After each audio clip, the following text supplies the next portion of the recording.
house rents in FCT. There are other headlines, of course. We shall be taking a look at them as we discuss with Bayo. Bayo, straight away, let's begin with the conversation around petrol subsidy and when it will go. Last year, it was clear that June this year will be decisive in whether or not the subsidy regime would continue for petrol. But Labour is saying on the 27th of this month, that's to say another 6 days, they will mount a protest against the planned removal. Labour is giving indication that it is against removal of petroleum subsidy until the refineries are made working.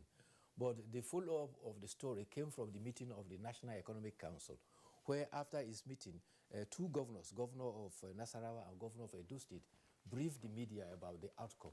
And what the governor of Nasarawa State said was that as far as the National Executive Council is concerned, the time when the issue of subsidy will be discussed will be after June, when the timeline set for the provision of subsidy in the budget has lapsed. Also, Governor of Edo State, Governor Obaseki, also reminded the nation that petrol, which is sold between 162 165 naira, is the cheapest compared to all the countries surrounding Nigeria. All of them have petrol price 100% higher than what is sold in Nigeria. But all of them are lamenting that the National Executive Economic Council, which was presided over by the Vice President, has not taken any decision. Meanwhile, former head of state, General Abdulsalami Abubakar, has also cautioned against the removal of the subsidy because he argues that this will push Nigerians who are already in poverty to more impoverished situation. And specifically, he advised that young people will be mostly affected, and if care is not taken and not managed properly, this could boil over. Also, the Senior Staff Association of the Nigerian Universities at a meeting in Ile-Ife also warns against increasement in pump price. However, yesterday, President Muhammadu Buhari commended the Nasir El-Rufai administration in Kaduna for the projects he commissioned under the auspices of the urban renewal. The projects commissioned included the Kaduna projects, 5.6 kilometer Ali Umar Kama Road, multi-story basic education school, dualization of Yakubu Gowon Way and Leventis Runabout, and the Cow flyover dual carriageway, which had 3 ground rotaries. President recalled that they wanted to blow me up here. He recalled what happened in July 2014. He also inaugurated the ultra-modern shopping and sports complex at Murtala Mohammed. And he made a remark. He said, yes, though I am from Daira, but most of the time I have been living in Kaduna. And when my tenure completes in 2023, I hope to return to Kaduna. Adding that, though I have lived here for a long time, the urban renewal probably I will no longer find my way around Kaduna easily. He says the facelift given to the Kaduna in the urban renewal has changed Kaduna beyond recognition. The Punch also reports that neither the Senate nor the House of Representatives referred their versions of the amended Electoral Act to the conference committee. Since the Senate, the 2 chambers are not meeting today, it will now have to be the next day of plenary, which is next Tuesday, before such could be done. The paper reports that the procedure is for the presiding officer to announce at plenary that the different versions be referred to conference committee for passage. Therefore, the passage of the amended bill that was expected to be taken to the president cannot take place until next week. The Federal Road Safety Commission has indicated that in its operation of December 15 to January 15, they recorded 600 car crashes, which involved 4,649 people, and which unfortunately 327 lives were lost. The commission booked 20,845 motorists for various traffic offenses, most of which include overspeeding, driving under influence of drugs and alcohol. Others are continuous night driving and wrongful overtaking. The FRCN booked as many as 20,845 motorists for various traffic offenses and impounded 11,060 vehicles in the operation tagged Zero Tolerance to The other human interest story I like to draw attention to is the case of a mother who hired a thug to beat a teacher in Ogun State because the teacher reprimanded the boy for his hairstyle. This went to court, and the magistrate court ordered the mother and the hired thug to be remanded in correctional center. Here the magistrate say yes, although the offense is bailable, but they ordered the mother and the thug to be remanded, while the son, who is at large, should be produced at the next day of the call. And she said, if my parents had followed me to school to find my teacher, I won't be sitting here on the bench today. Why are these children attacking their teachers? If drastic measures are not taken, such use will become a menace, not only to teachers, but also to the police and even court officials when they get judgment that are not satisfactory to them. So, why? I just felt, it's one of those social media things, but it's amazing, for that judge to take the stance. That's what I'm saying. What of the action itself? Yes. A mother hiring thugs to go to the school and beat the teacher to a pulp? No. Because the teacher queried the son for the hairstyle? It's unheard of. That's what I'm saying. Well, the matter is sub judice. It's unheard of. No, I said the matter is sub judice. Okay. So no comment. Well, that's for me. That's we'll see how the trial goes. Already they have been remanded. It means the trial will continue. And once the decision is given, I hope it will also be reported, and we can then make comments. There are a few things that I'm not quite clear about from the reports that we've had. They say decision of pump price belongs to NNPC. I thought we had a pricing mechanism. There was one of the agencies that we had in the past. That's the PPPRA that was responsible. No longer exists? Which no longer exists. So is it the NNPC that is performing that function now? That's the question to ask under the PIA. Then the other one, not going back on June 27th protest by the NLC. We should also ask ourselves what the purpose would be and what the gains also could therefore be if the NLC were to proceed with the protest on the 27th of January.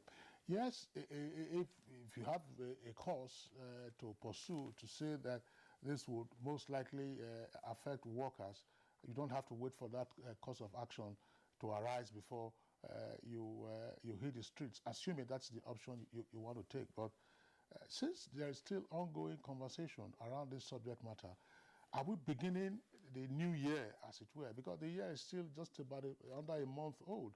Are we beginning the new year with protests and strikes and all that? Because you never can tell. It's a protest, it could be a march, it could be some warning strike or some other thing that could follow.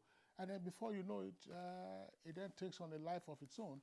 And all through the first half of the year, it will be one protest after the other about the plan increase. I think there's been sufficient demonstration of workers' resentment against the planned increase of pump price, or if you like, the removal of fuel subsidy. And the argument by Labour is sound, namely fix the refineries. And we are told that the Port Harcourt refinery, is already under rehabilitation and, in fact, general overhaul and maintenance. The same thing with Warri Refinery.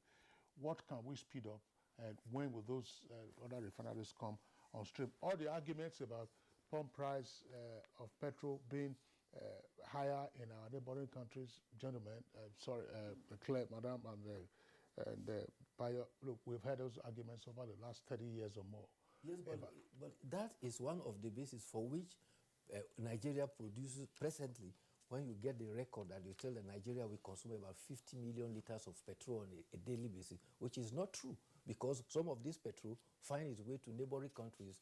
How many vehicles are in the Niger Republic? Yes. How many vehicles are in Benin Republic? Gentlemen, we are shooting, beyond our review time. So I know that we can go on and on and on and talk about the fuel issue. But Claire, before you sign Claire up, before you sign Bayo up, what WHO, the statement WHO released yesterday, it could be a paradigm shift in the way the world has been responding to the coronavirus pandemic. WHO is saying, look, lift travel restrictions around the world because travel restrictions do not appear to be working. So what is it that we now know about the mode of transmission of coronavirus and how we can cope with it, or how we can, as it were, counteract the negative effects? Is it that coronavirus is here to stay, like a common cold? United Kingdom find that out when they banned travelers from Nigeria from entering UK. They found that there was more community transmission of Omicron in United Kingdom than coming from outside. All right, gentlemen, I think we have to stop right now. You're watching Good Morning Nigeria. We'll be right back. Bayo, thank you. Thank you. The Nigerian aviation sector is rapidly growing with the construction of new international airport terminals in several regions of the country. The new Murtala Mohammed International Airport has an estimated passenger increase of 30 million annually and 15 million for Nnamdi Azikiwe International Airport, Abuja. Malam Aminu Kano International Airport is also expected to open new frontiers for the region with more travel capacity for the annual Hajj, while the new Akanu Ibiam International Airport, Enugu, avails more business opportunities connecting the industrial cities in the region to the world. These new terminals beat world-class standards with enabling infrastructure that aid air travel, tourism, and the eventual growth of the country's GDP. Open up commerce and, of course, link us to international societies. People from international community will come here to do business, and then that will bring in more revenue to the state. Now, distances can be seamlessly covered as Nigeria keeps raising its bar to suit global infrastructure standards. We've been trying our best to contain the situation, and in our operations, we've been able to make a lot of recoveries. We've been able to also arrest suspects that are involved in this kind of activities, and we've been able to also recover particularly arms and ammunition from those who are carrying it unlawfully and disturbing the peace of the people. But generally, our morale in the Nigerian police is always guided by our commitment to do what we have sworn to do. Peace and security must be looked into as a priority by all, to look at security as the business of all of us. This message is from the Federal Ministry of Information and Culture. The counsel of our fathers. I believe we have fought one civil war too many in this country. So those who experience it will run away from it. Nigerian youths, let's build our nation together.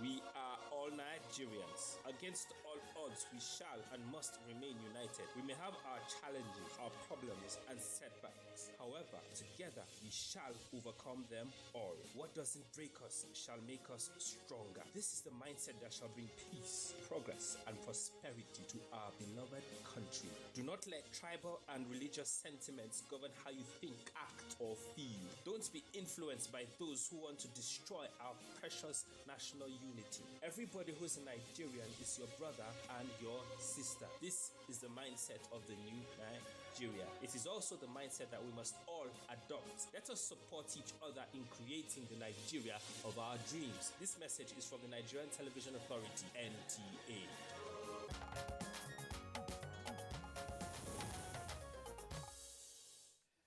Now, this is promising to be an exciting conversation we will have. But first, let's go to the streets to check, of course, what the youths are saying on whether our youths, Nigerian youths, are losing or losing it or losing out. Well, our correspondent, Ekene Ntalive, went out to find out what they think about this topic.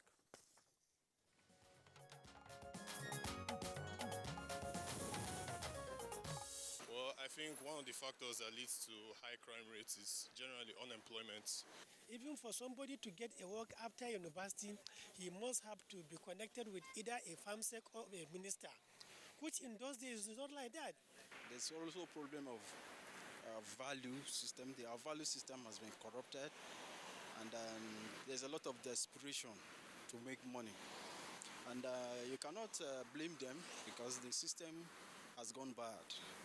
The kind of value attached to wealth, money, is so high that everybody runs around looking for it, regardless of how he gets the money. Youths are complaining, no job. They are afflating that to the increase in crime rate. But, I mean, we should get ourselves busy. Agriculture is a business now. I mean, not just an activity. So the youth should be encouraged to go into agriculture. I think another areas is lack of education. When the youth are educated properly, I think they will get something doing by engaging in so many things. I remember when I was to look for work, I didn't have to bribe anybody. I don't need to know anybody. And I walk in, they asked me to apply, I was interviewed and I got the job. But today it's not like that. Number one is whom you know. There are people who are better than those who are working, just because they are not connected. And they say until the shadow of nobody is given their right, there won't be peace. What they should do now is to really open up so many opportunities for the youth to see reasons for them to be a Nigerian. Employment is one, you know. Like most people that do skill acquisitions, they are there. When you encourage them, genuinely, Nigeria will be a better place.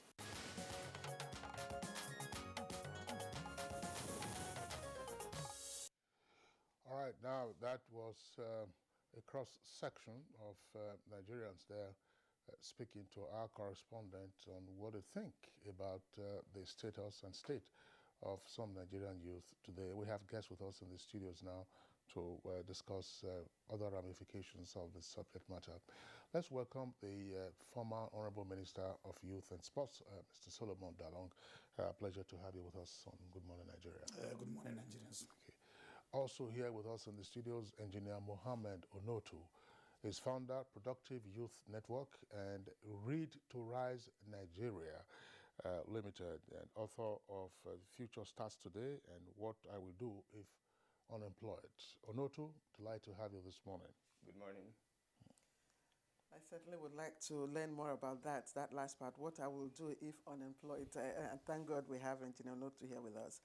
But also here with us is a youth who is also doing some amazing things, politics-wise, and of course in other aspects. Ndi Kato is the Executive Director, Dinidari Foundation. It's a long time we've had her here. Ndi, thank you very much for joining us on this conversation. Thank you for having me. And Victor Lapang, Commissioner for Youth and Sports Development, Plateau State, joins us from our Jos studio. We'd like to appreciate your presence with us.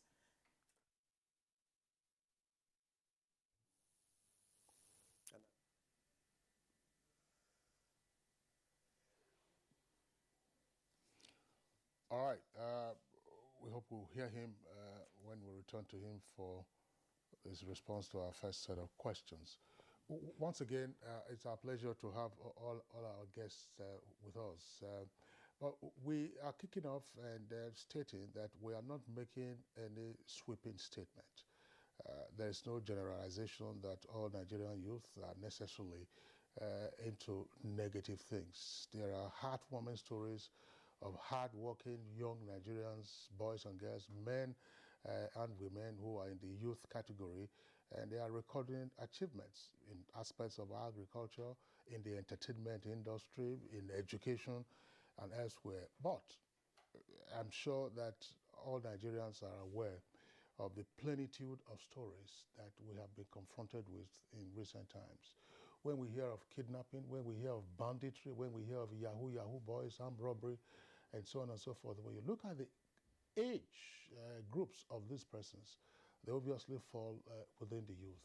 The craze for money and instant wealth is such that people are asking themselves, is this the way to go? Let's begin with the former Minister of Youth and Sports. Are we having a crisis with our youth development? Of course, the answer is obvious. We are having a very huge crisis with development.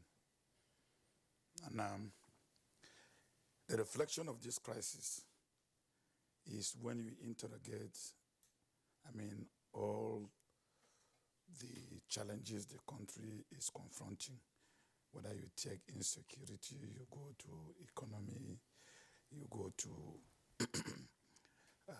the social component of the society, you discover that the active population engaged in all this falls within the youth bracket. So we cannot deny the fact that we have crisis on our hands. And I believe that this crisis may not be far-fetched from the nature of investment Nigeria as a country has put in that particular sector. Because you don't go to reap where you do not sow. Youth development is an integral component of national development. In fact, it is foundational. So if you are talking about leadership, good leadership, you have to invest more in youth development to produce good leadership. If you aspire to be a technologically advanced country, you prepare the youth demography for that.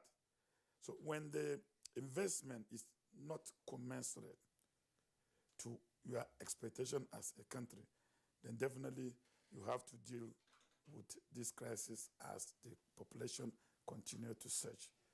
So basically, this is where we are. And I take myself as an example, growing as a young man.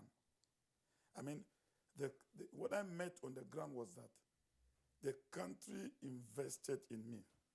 I mean, right from the home, I was brought up to believe in this country. I had hope. And as young as I was, I believed I was going to be a leader. This was not a mere dream. It was something that was factored in the orientation. The school system, when I was going to primary school, they will bribe me with this crystal milk before I go to school. So we were rushing to school every day because it was distributed there. And when we get to school, almost everything was there. I sat on the ground in primary school, in primary 1. So I was using the ground to learn how to write. But right from primary 2, I had a desk to myself. And in primary 3, I had a fountain pen with an ink. All this provided by the school. So that investment, of course, created the hope and confidence in me and how I look up to what I will be and what contribution I will make in the society. I don't know if you listen to the some of the responses, Mr. Dalong, you discover that they have put the issue squarely at the foot of institutions. Institutional gap. They seem to say, look, there is an institutional gap between, them and the youths. So what's your response to that? Of course, obviously, I hold a very critical opinion about the issue of the institutional gap. And I sometimes blame our generation and the generation ahead for maybe a deliberate or a conspiracy theory of this neglect. Because I find myself unable to explain why that gap will exist in the first place. This is because if you listen to what the youths are saying, these institutional gaps occasion as a result of the collapse of our institutions themselves. One of the young persons said, well, the best of the young people are outside. And those who are incompetent are the ones engaged. So, of course, you know what you will ultimately get. But the point here is, why must a young man bribe his way before he is employed? What has happened suddenly to interviews of employment into the federal civil service that takes place yearly, where people are invited, panels are constituted, they are screened, they go for aptitude tests, they go for series of examination before they are employed. What has happened to background checking of those that are employed? I signed Shochi for a young man to be employed in one of the security services. And with my limited knowledge, I thought he was okay. But when he went for training, a background check was conducted. A panel was sent to his village. The panel went and met local people farming and started asking questions about the young man at the village. Oh, he was a very dangerous person. I mean, he said his father's house are blessed. So the panel was able to extract information about the type of person. And immediately they got back, he was kicked out. And they got back to me. Why did you have to sign this guarantee? I mean, it took the grace of God and maybe my own integrity for me to escape. So, if the institutions are functional and effective, these gaps will not exist. Okay, thank you very much, Solomon Dalong. Let's try to return to Jos and see if the audio with the Plateau State Commissioner for Youth and Sports is okay now. Victor Lapang. Victor Lapang, of course, you've listened to the background information as well as the establishing remarks that have been made so far.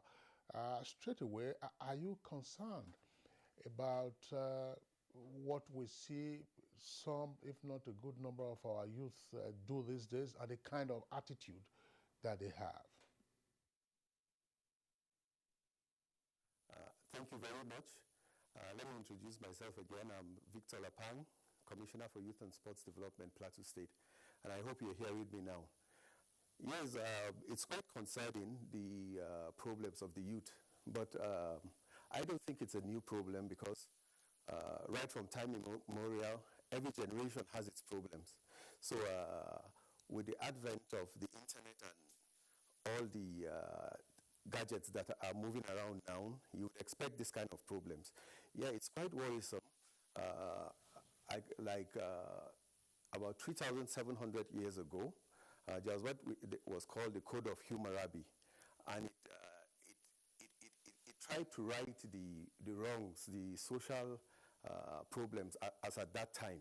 So all through times, even recently in the 60s and 70s, there have been problems with youth restiveness, and each generation tries to find ways of mitigating those problems. So it's not a new problem, and every responsible government needs to find ways of curbing these problems. Okay, let me return to Ndi Kato. He says it's a generational problem, what we're experiencing now. By so implying that it's inevitable. I mean, the decadence, moral decadence, the involvement in crimes and criminality, by some youths, it's probably inevitable. So I would agree with him. I mean, youth, of course, we have the time, we have the energy, and but let's also look at our own time. During your time, it would have been there, yes, but at this level, I don't think so. It's that, as the minister said, there's so many things that the Nigerian youth are dealing with. That investment in the Nigerian youth at this point is not as much as it was before. But I also want to look at another angle, hustle culture. We've talked about this decadence, the crime rates and all of that. And you look at, this is where most of the work we're doing, especially with respect to SGBV, for example. I remember having a meeting with the DG of NTA himself on the role the government has to play with some of these things. NTA, National Film and Video Censors Board, NBC, the content that youths take in this country is quite dangerous. From the music to the movies. In the 90s, Nollywood, you would watch a movie where 90% of the movie shows them robbing people, doing rituals, being enriched by it. Then the last, in fact, the last 99%, then that 1% is when they would give their life to God, and then they are relieved of all their sins. But for the entire movie, you watch these people enrich themselves on illegal things and spend. And so when we were watching then, I don't think that watching those movies, the deterrent was enough for me. The deterrent was 1% of the movie. The rest of it showed me that if you robbed, if you stole, if you got involved in ritual killings, this is how big you would live. And so people made that decision that, okay, if at the end of the day God does not forgive me, but at least I've lived big for some level of years. And then you put that with the difficulty people are living with. What we saw, the content we absorbed growing up showed us that if you did a life of crime, you would live a very wealthy life. If you go into music, the same hustle culture is pumped there. Our music, listen to it again. I want to make it. I want to, if I catch the mugu, if I do, over and over and over again. Everything the young person is absorbing in Nigeria is pointing to make money one way or the other. And when you make money, be ostentatious with it. Spend it anyhow. So let's keep that one side, right? What we have absorbed from the media. And then we look at the society and what it tends to appreciate, what the Nigerian society tends to applaud. In Nigeria, the louder, the more ostentatious, that is the one in the village, they will make a chief. Questions are not asked anymore. When we were growing up, it was the teacher. Not when I was growing up, my mother's time, I would say. It was the teacher. When you say, who is the most respected person in the society? The headmaster, the teacher.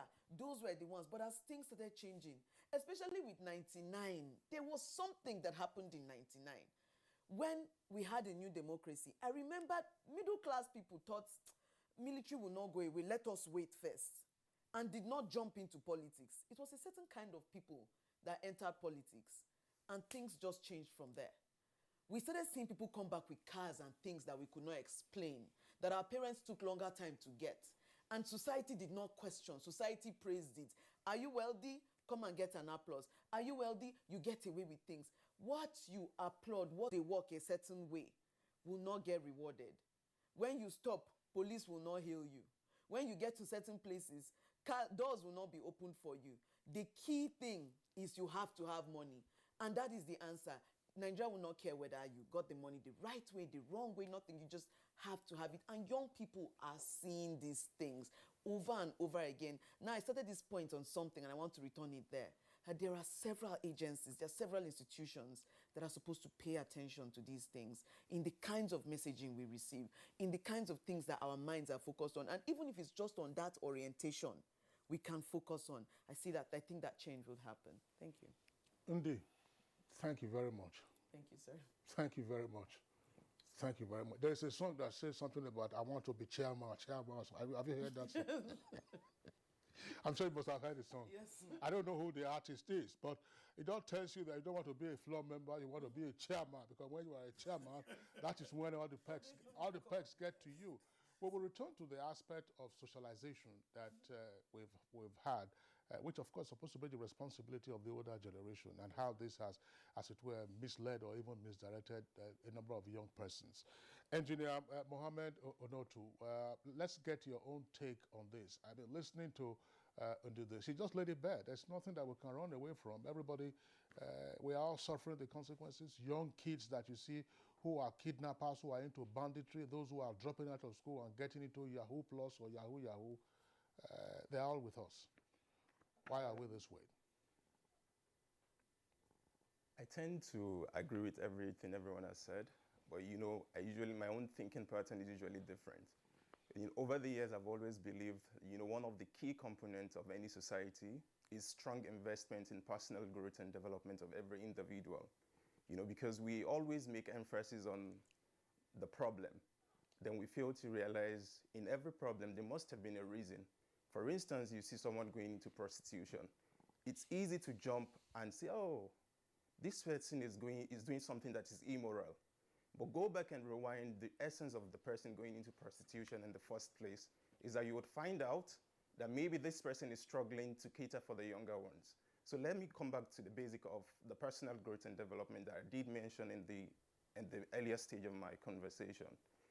I had always believed that if we as a people reflect inwardly and not just be bothered about the problem, because now we're talking about the youth. There's a transition ongoing. There are people that in 2 years, in 3 years, they come into the same pattern that we're talking about. So what is the solution? What is the way forward? So we need to now evaluate what effort are we making. It's not all about looking at means of engaging the youth, maybe hand the tools, how can they learn skills here and there. No, it's way beyond that. Because before you can really thrive as an individual, you need to have a sense of identity. This sense of identity shapes who you become, your level of self-discipline, how you tend to process information. So what I think needs to be done is for us as individuals, as institutions, to look at it. How can we collaborate?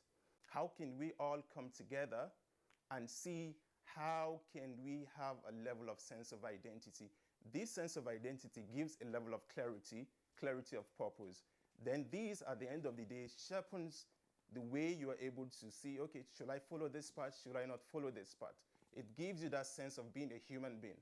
So it gives you the freedom in the sense to be able not to be judgmental, not to be able to be sentimental in whatever decision you tend to take as an individual. So I think we have to come back and ask the question, what are we as an individual, as individuals and collectively as a group, what efforts are we making towards realizing that we need to consistently, I use the word consistently, to move through the path of personal growth and development, because this would give us a level of clarity, this would give us a level of self-discipline in being able to uphold value system, either cultural value system, either moral value system, either social value system, to be able to give us that level of progression, that level of transition, because every generation has a generation underneath watching you, significantly looking at the decisions you're taking, the choices you're making, and the pattern of living. So I don't know. I always tend to think differently, but I think collectively we all are guilty of what we accuse of the youth, because one way or the other, directly or indirectly, we all have roles to play. It's easy to point fingers. It's easy to say, oh, this person is doing this wrong, this person is doing that which is not correct. But I think if we can have an educational system, that can look into the emotional development of individuals, that can look into the intellectual development of individuals, that can look into the spiritual development of individuals, that can also create a level of experiences to show that in every action there is a consequence. If you do well, there is a reward system. If you do the other way, they can be correctional means of bringing you back to order, and they can also be a level of punishment. These, if we can all synergize, would see that the society will not only be morally conscious, a society would be vision-driven, a society that would find the little things relevant, things like integrity, things like kindness, things like compassion. When you have all these components integrated into the formation of a human being, whoever you meet, it doesn't necessarily matter if the person speaks the same language. It is irrelevant. What is relevant at that point is I am dealing with a human being, and the human being comes first before any other thing. Engineer Onotu, thank you very much also for your perspective. I mean, in the early stage of your intervention, you did say that you agreed with what all the other guests had said.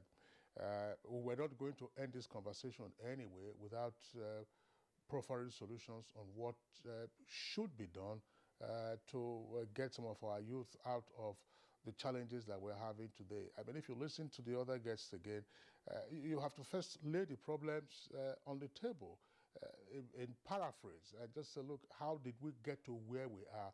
So that when we are then proffering solutions and getting the solutions from you guys, we know that those solutions are tied to the identification of what the problems are and how they arose. I mean, Undi, for instance, was talking about socialization. Everybody who watches some of these movies that you talk about, the kind of songs that you listen to, or the entertainment factor, and so on and so forth, and the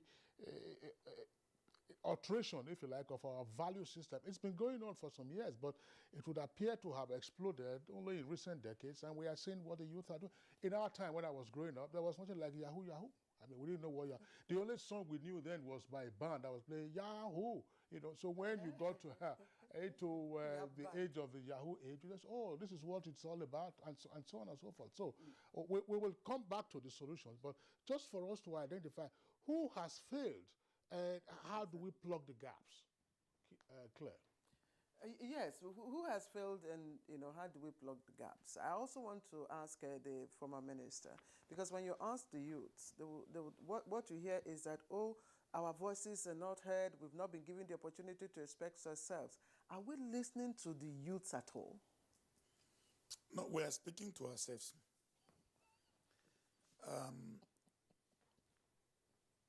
You see, let us be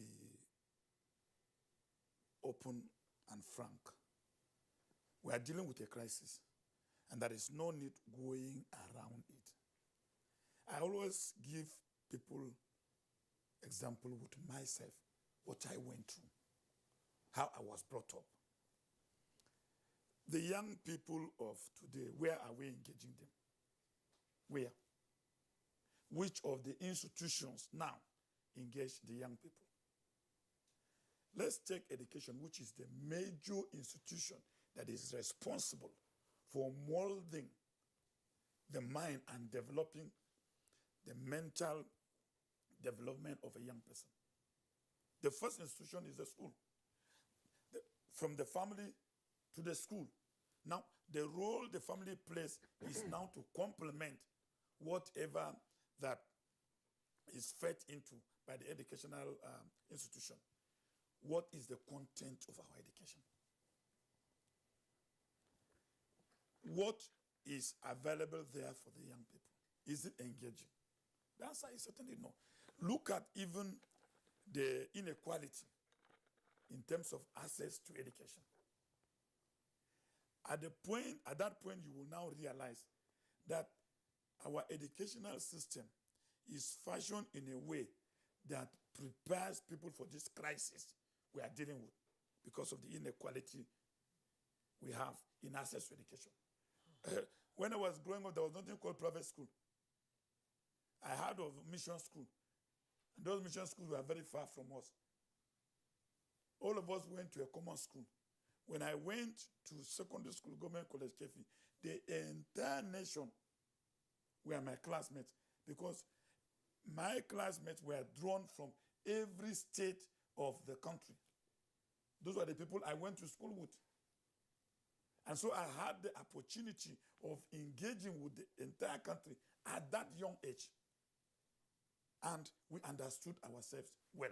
That was the educational system. It prepared us to be patriotic. It gave us the opportunity to know the country, to know the peoples of the country, to love ourselves. Today,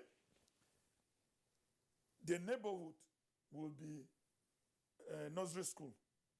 Next tomorrow, it is a primary school. By the third day, it's a secondary school. It has no any sports facility. It has no parking space. It has nothing. The children that went to that school only knew their neighborhood. They do not even know anybody next to. And then the next thing is it's a secondary school. So they graduated from their father's house to a neighborhood, which is a school. And maybe privileged to go to a polytechnic, which is 5 kilometers away. How do you expect such a person to fit into this federal arrangement of over 580 ethnic nationalities? His perspective of what Nigeria is narrowed down to the environment which he grew up. So the educational institution is the first suspect, and the content. Back to what she said. It is the collapse of the educational institution to deliver that the agitative minds of the young people grab anything. So it now looks for what is appealing. They are victims. Young people are victims. So it begins to get to what is appealing. And more so that we have replaced the value system. Reward system had collapsed. When I was going over the child and they sent you, you come back. The way our parents will appreciate you for going on an errand. I mean, you feel so proud that next time you aspire to be sent on an errand. That was a reward system that was developed even to the level of the society. Today, where is our reward system? That's what she's interrogating. It's the collapse of the reward system that led into people doing what they are doing. We endorse negative things and fight positive things. If you express an opinion in this country against what is going wrong, the society will frown at you. If you say, oh, my neighbor, I don't know what he's doing, but he came back with a jeep last night, the society will say, what's your business? So our value system now also had collapsed. Therefore, we are not engaging the youth from the family up to the larger society. In politics, they have no space. At home, they have no space. And so they now decide, so, okay, what we see is what we do. All right. Thank you very much. Ndi, I want to return to you. The comment made by Solomon Dalong with regard to the fact that we don't appear to be communicating with our youth. And if we are communicating, we don't appear to be communicating effectively. Communicating being a two-way process. You know, we're speaking to them and they're speaking to us. We're hearing them and then responding to their yearnings. Are we so far apart now that it might be a challenge to seek to bridge the communication gap and then deal with the challenges that we see right in front of us? I think so. I think that as people grow older, they forget that they too have some youth in them, that they were once in a place and it's just age and time that brings you. And so most times when we're talking with people who are much older, there's a dismissive nature to the conversation. Those small people there, you know, they are just crazy young people there, watching Big Brother there, you know, and everything we engage in that is not necessarily immoral or, you know, negative is also looked down on. But the key to things like this is actually engaging people on their level there and talking to them on that level and looking at what is the thing that interests these people now and trying to engage there and trying to listen to what they have to say. You know, if you actually go on social media, go into all these spaces where you see this level of decadence that young people are you know, pushing out, there's a central thing, there's a silent message in it. Hustle culture is not hustle culture for the sake of it. It's grabbing at anything to survive. And I think that's hustle culture. Yes, Nigeria has hustle culture. We don't have excellence.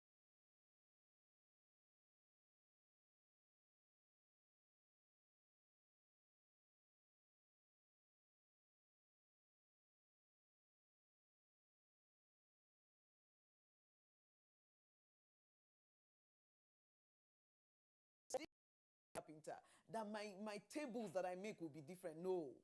I want to be a carpenter, and in 2 months' time, I will make this number of tables that will bring me this kind of money, and let me see how many tables I can bring out. It's hustle culture, it's survival culture. Let me just, you know, and I think we need to listen to that thing that people are trying to survive in Nigeria, at the bottom of it all. People are trying to survive. And then by the time survival in Nigeria is not just being able to eat every day. Survival is being your own government and having enough that the system cannot oppress you. And I think that is what we need to listen to. We need to hear that. Clear. I'm listening to Ndi now. Hear what she said, and I'm sure our viewers are also listening, that there's a hustle culture. Grab what you can so that the society doesn't oppress you. Now, this hustle culture. Form a government of yourself. You have a government of your own. Very important. Yeah, very important. Now, form a government of yourself. Precisely. And the elders have been the ones who have been running their own personal governments. They call it local government. Have your own borehole, have your own security guard, have your own everything. But I'm just wondering, when we are talking about this, does it also permeate those who are supposed to be guardians of our society? Law enforcement agents, some of them are in the youth category. Do they also have this hustle culture? Does this impact law and order? Does it impact the general? Let me not say general, so that's not too sweeping a statement. I was going to say the general anomaly that you find all over the place. That I don't know. That's just you understand the question. Yes. But surely it does. You know, I remember I have a childhood classmate who is in customs right now, and every time he talks, I don't hear the conversation. Forgive me, please, or don't. I don't know. I'm sure he can see this. Every time he talks, I don't see him talking about what is happening at the ports and how we can improve. I hear him talking about oppression. If police stop me for road like this, like if I catch somebody, my koboko is at the back of the car. You know, I can. These things are there. These things are there. So it's not like it's, and you know, His Excellency made mention of a time he actually suggested somebody for a role, referred somebody for a role. Luckily, that security agency took the time. But these days, a lot of the time, they don't take the time. And it's the same thing that we are carrying in there. We're not trying to be the best policeman. We're trying to enter police for hustle culture. I will become IG of police one day. Have you heard a young person talking about working in the civil service? How many times do you hear a Nigerian say, I am going to enter the Ministry of Agriculture because I believe in agric, and I want to bring changes to the ministry. And then when I bring changes to the ministry, this is what will happen. No, instead, what we hear is, when I become director, that's straight up. If I spend 3, 4, 5 years, I'll do promotion exam. When I become director, these are the things that would come to me. There is no iota of excellence in the Nigerian system. I'm quite sorry I have to say this on NTA, but there is no iota. We don't promote it. People get promoted, and this is also, let's look at even our elders. Our elders get promoted at work, come and do Thanksgiving at church. We don't hear them talk about, wow, I have been waiting to get this position so that I can implement something. No. We hear, finally the Lord has done. What has the Lord done? What has the Lord done? And then the pastor goes, in this church, once you attend this church, everything will be looking rosy for you. What is the rosy? It's government coffers. Everybody has accepted that this is what it is. It's a problem that we have seen from and you know, your generation got a certain level of excellence given to you by the system. And unfortunately for us, after enjoying that excellence, what needed to happen? We were still having population explosion. We're having all of these things. If you enjoyed free education in school, what are you supposed to do? You're supposed to ensure that free education continues on a larger scale. It flows. That it gets even better, that it flows. But you enjoy free education and you watched it decay under your watch. So right now, I even did public school, children of upper civil servants and the rest. My own children cannot do public school. Because he's saying that gap is before you attend school. I attended gifted with children of ministers, vice presidents, governors, everybody were all there eating from gifted.